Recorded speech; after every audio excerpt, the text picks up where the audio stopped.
అందరికీ నా నమస్కారాలండి. ఇప్పుడు మనం 5th క్లాస్ వర్క్ బుక్ ఆంధ్రప్రదేశ్‌కి సంబంధించి ఏపీ బ్లౌజర్స్ టెక్స్ట్ బుక్ అనుసంధానంగా ఉన్న వర్క్ బుక్‌లో వర్క్షీట్ 1.12 చేయబోతున్నాం. అండ్ పేజ్ నెంబర్ 12లో ఉంది. మొదటిది కాంట్రాక్టెడ్ ఫార్మ్స్. కాంట్రాక్టెడ్ ఫార్మ్స్ అంటే కుదించడం అన్నమాట. ఇప్పుడు యామ్ ఉంది. దీన్ని ఏం చేసామంటే ఐ రాసాం, అపాస్ట్రోఫీ పెట్టాం, ఎం రాసాం. అపాస్ట్రోఫీ అనేది పొసెసివ్‌కి వాడతాం. తెలిసిన విషయమే. అట్లానే కాంట్రాక్టెడ్ ఫార్మ్స్‌కి వాడతాం. ఈ రెండిటికి కూడా అపాస్ట్రోఫీ అనేది ఉపయోగపడుతుంది. ఐ రాసాం, ఏ మిస్ చేసాం, అపాస్ట్రోఫీ రాసాం, ఎం రాసాం. దట్ ఈజ్ కాస్త దట్స్ అయింది. ఎట్లా అయింది? ఐ మిస్ అయింది, దానిపైన అపాస్ట్రోఫీ. అంటే అక్కడ ఉండాల్సిన ఒక పదం మిస్ అయింది. షార్టన్‌గా లాగిచ్చేయడానికి. దట్స్, దే ఆర్ ఇక్కడ కూడా ఏం మిస్ అయింది? అపాస్ట్రోఫీ. జనరల్‌గా నాట్ మిస్ చేయడం, నాట్ ఉంది. ఏం చేస్తాం? ఓ మిస్ చేసేసి ఎన్‌కి టీకి మధ్యలో అపాస్ట్రోఫీ పెడతాం పైన. we have, I have, whose, who is in, who's there అని. who is there అనవచ్చు, who's there అనవచ్చు. ఇది short and form, contracted form అనమాట. What has, what's. ఇక్కడ సార్ ఇక్కడ చూడండి, మీకు వాట్ ఈజ్, వాట్సే, వాట్ హ్యాజ్, వాట్సే అవుతుంది. మరి హ్యాస్ అని ఎట్లా కనిపెడతా అంటే, మీకు ఈ వాట్స్ తర్వాత వెర్బ్ యొక్క థర్డ్ ఫామ్ వచ్చింది అనుకోండి, అప్పుడు ఇక్కడ హ్యాస్ ఉందనే విషయాన్ని గమనించాలి. Okay, what is your name, what's your name అవుతుంది. ఇక what has he done, what's అట్లా షార్ట్ టెన్ చేసినప్పుడు వాట్ హ్యాజ్ అనేది వచ్చినప్పుడు వాట్స్ అని ఈ విధంగా రావడం జరుగుతుంది. ఈజా హ్యాజ్ ఎలా కనుక్కుంటాం అంటే వెర్బ్ యొక్క థర్డ్ ఫామ్ని బట్టి మనం కనుక్కోవడం జరుగుతుంది. యూ విల్ కాస్త ఈ విధంగా రాయడం, యూ అపాస్ట్రోఫీ 2L. ఇవి కాంట్రాక్టెడ్ ఫార్మ్స్ అండి. కాంట్రాక్టెడ్ ఫార్మ్స్ ఫుల్గా అంటే మనకి టెట్కి కానివ్వండి, డిఎస్సికి సంబంధించి కానీ ఏవైతే ఉన్నాయో ఆల్రెడీ పై క్లాసులు, ఇవన్నీ కూడా పై క్లాసులు 9th 10thలో ఇచ్చినటువంటి కాంట్రాక్టెడ్ ఫార్మ్స్ తీసుకొచ్చి 5th క్లాస్లో ఇచ్చారనమాట. ఇప్పుడు మనం ఆ పై స్థాయిలో మనం చర్చించాం. ఒకసారి కాంట్రాక్టెడ్ ఫార్మ్స్ పీసీవీ ఇంగ్లీష్ అయితే అని యూట్యూబ్లో కనుక సెర్చ్ చేశారనుకోండి, అక్కడ నుంచి మీరు ఇంకా వీలైనంత సమాచారాన్ని మీరు తీసుకోవచ్చు. అపాస్ట్రోఫీ మనం ముందే చెప్పుకున్నాం కదా, అపాస్ట్రోఫీ అనేది రెండింటికి వాడతాం. ఒకటేమో కాంట్రాక్టెడ్ ఫార్మ్స్కి అయితే, ఇంకోటి పొసెసివ్. పొసెసివ్ అంటే నాది, పొసెసివ్ అంటే చాలా పొసెసివ్ అండి ఆ అమ్మాయి అంటారు. అంటే తనకున్న దాన్నే తనకే ఉండాలి, ఇంకెవరు వాడుకోకూడదు అనే విధానం అనమాట. ఇక్కడ ద బైస్కిల్ ఆఫ్ రాము ఏమవుతుంది? రాముస్ బైస్కిల్ అవుతుంది. ఎట్లా చేసామంటే రాము రాసాం, అపాస్ట్రోఫీ పెట్టాం, ఒక ఎస్ పెట్టాం, బైస్కిల్ పెట్టాం. తర్వాత book of teacher, teachers book అయింది. ఎట్లా టీచర్ రాసాం, ఎవరిది అయితే ఆ బుక్ వాళ్ళ పేరు రాస్తాం, అపాస్ట్రోఫీ పెడతాం, ఎస్ పెడతాం, బుక్ అంటాం. అంటే టీచర్ యొక్క పుస్తకం అని. Playground of children, children's playground. ఇక్కడ చిల్డ్రన్ అపాస్ట్రోఫీ పెట్టాం, ఎస్ పెట్టాం, ప్లే గ్రౌండ్. చిల్డ్రన్స్ డే అంటుంటాం కదా, అట్లానే చిల్డ్రన్స్ ప్లే గ్రౌండ్ అంటే పిల్లల యొక్క దినోత్సవం, పిల్లల దినోత్సవం. అట్లానే పిల్లల యొక్క playground. Bag of Kavitha, Kavitha's bag. Kavitha రాసాం, అపాస్ట్రోఫీ పెట్టాం, ఎస్ పెట్టాం, bag. The pet of Suma, Suma's pet. Suma రాసాం, అపాస్ట్రోఫీ పెట్టాం, పెట్ పెట్టాం. అంటే పెట్ అంటే పెంపుడు జంతువు అనమాట. ఈ విధంగా అపాస్ట్రోఫీ అనేది రెండు వాటికి వాడతాం. ఒకటి పొసెసివ్, నాది అని చెప్పడానికి, లేదా అతనిది అని చెప్పడానికి. రాముస్ బైస్కిల్, రాము యొక్క సైకిల్ అని. అట్లా అపాస్ట్రోఫీ అనేది పొసెసివ్, పొసెషన్కి సంబంధించింది. మరియు కాంట్రాక్టెడ్ ఫార్మ్స్ అంటే ఒకదాన్ని కుదించి రాయడానికి ఈ అపాస్ట్రోఫీ అనేది ఉపయోగపడుతుంది.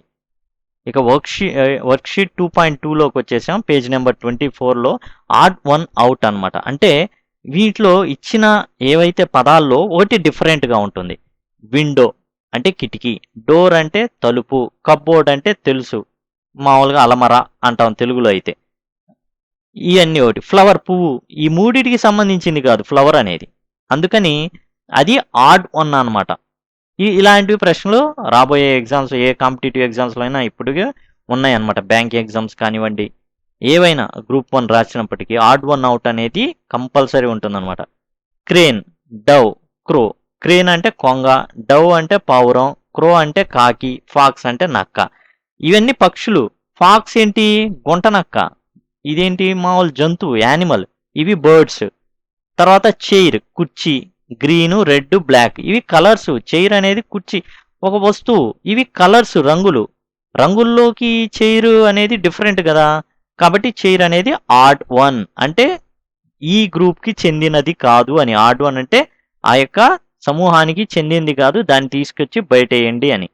బస్సు, లారీ, ఆటో ఈ వాహనాలు. ట్రీ, అంటే చెట్లు కూడా రాత్రికి రాత్రి నడుచుకుంటూ వెళ్ళిపోయే వాహనాలా? వాటికి కూడా ఏమైనా ఇంజన్ కాదు కదా. బస్సు, లారీ, ఆటో ఇవి వాహనాలు.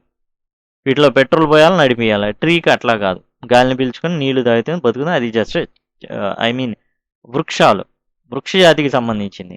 ఇవి యంత్ర జాతికి సంబంధించినవి. Bus, lorry, auto.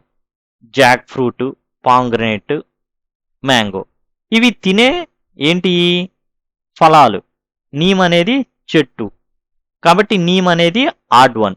టుమారో రేపు, ఎస్టర్డే నిన్న, టుడే ఈరోజు.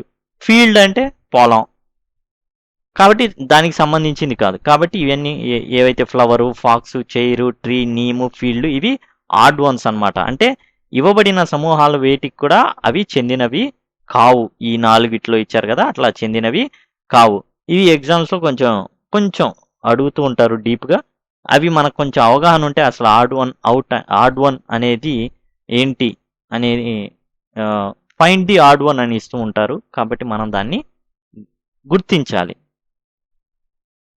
ఇక కాంపౌండ్ వర్డ్స్ ఇచ్చారండి పేజ్ నెంబర్ 25లో, వర్క్షీట్ 2.3లో. ఏం లేదు, జస్ట్ ఏం చేశారంటే ground, pea, wall, betel, coco, cashew అని ఇచ్చేసి మనం యాక్చువల్గా నట్ అనేది ఒకటి ఇచ్చేశారు. వాటితో ఏం చేయమన్నారంటే కాంపౌండ్ వర్డ్స్ని ప్రిపేర్ చేయమన్నారు. గ్రౌండ్, నట్, గ్రౌండ్లో దొరికే నట్ గ్రౌండ్ నట్, వేరుశనగపప్పు. పీనట్ బఠానీ, బఠానీ గింజలు ఇవి ఉంటాయి కదా. గ్రౌండ్ నట్, పీనట్ దరిదాపుగా వేరుశెనగ జాతికి సంబంధించిన. పీ అంటే బఠానీ, పీనట్ అంటే డిఫరెంట్ అనే చూపిస్తుంది. వాల్నట్, వాల్నట్ అంటే మనకి జస్ట్ ఏంటంటే బాదం లాగానే కొట్టి దాన్ని పగలగొట్టుకొని తినాల్సి ఉంటుంది. తెలుగులో తెలియదు దీని అర్థం. బీటెల్ నట్ అనేది వక్క. మొత్తాన్ని నట్స్ ఇచ్చారు. బీటెల్ నట్ అంటే వక్క కిందకు వస్తుంది. అండ్ కోకోనట్ అంటే కొబ్బరికాయ తెలుసు. క్యాష్యూ నట్ అంటే జీడిపప్పుకు సంబంధించింది. మొత్తాన్ని చూసుకుంటే నట్స్ అన్నమాట ఇవన్నీ కూడా. గ్రౌండ్ నట్, పీనట్ అనేది వేరుశెనగ జాతికి సంబంధించిన వచ్చేస్తాయి. వాల్నట్ అంటే ఆక్రోట్ అంటుంటారు జనరల్గా. అండ్ బీటెల్ వక్క, కోకోనట్ అంటే కొబ్బరికాయ, క్యాష్యూ నట్ వచ్చేసి జీడిపప్పు. ఇది జస్ట్ కాంపౌండ్ వర్డ్స్ ఫ్రేమ్ చేయమన్నారు. నట్ అనేది ఒక్కటి ఇచ్చేసి చేయమన్నారు. అది మీరు చూడొచ్చు వర్క్ బుక్ మీ దగ్గర ఉన్నట్లయితే. ఇదండి, చిన్నవి అని చెప్పేసి చిన్న చూపొద్దు. అండ్ ఒకసారి జస్ట్ అట్లా రిఫర్ చేసేసుకుంటే వర్క్ బుక్స్ కూడా మీకు చాలా ఉపయోగంగా ఉంటుంది, ధైర్యంగా కూడా ఉంటుంది.